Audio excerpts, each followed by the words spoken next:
I haven't been fan of the Founding Fathers because you said, racist white males, for liberty for racist white males and everything. But coming here, I've kind of did a little reading and realized that Samuel Adams is not just a beer. My question is, historians said that Sam Adams was like incited mob violence, was master propaganda. Is that true? Do you have any comments on that? He did the, I know the egg incident, right? Several. Okay, tell me. Ira's got it, but he's not directly involved. Again, he's behind, and he is able to help people move in a direction. He didn't always condone the violence, and, things got out of hand at times, but Ira, go ahead. Well, I think he was afraid that wanton violence was going to discredit the revolutionary cause. And in fact, after the Boston Tea Party, one of the first things he did was write letters to people in all over the colonies saying, we dumped the tea, but no other property was destroyed, no one was hurt. And, his critics, the British, used to try to put that label on him that he was violent, just like they do to the Tea Party people today. But, eventually there was a war, and yeah, it was violent.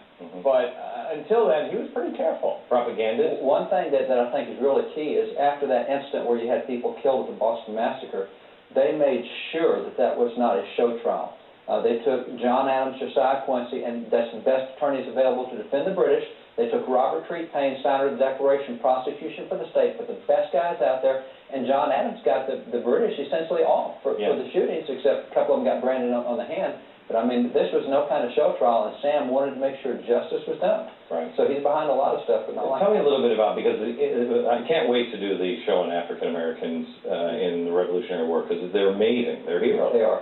But they're completely, I mean, it is all white. That's all you see in the American Revolution.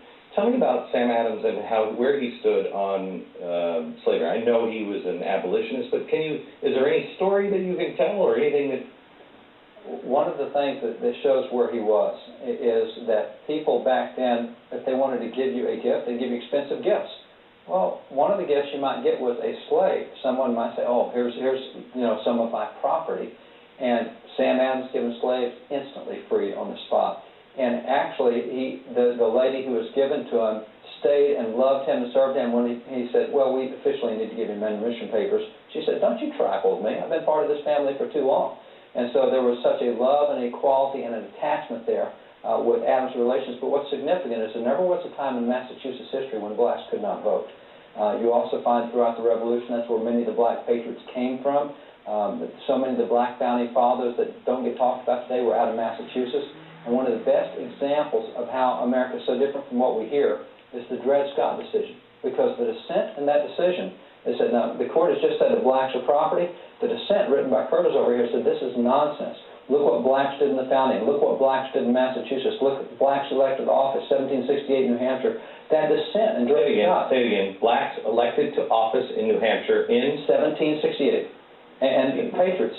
The guy who rode with Paul Revere that night, there were several, but one was a black patriot. Wentworth Chadwell rode side by side with Paul Revere. They went in different directions, but they're doing the same thing, black and white, side by side. When you had the Battle of Lexington, 18 shot down Americans, they were black and white laying on the ground. They all went to the same church together, Reverend Jonas Clark's church.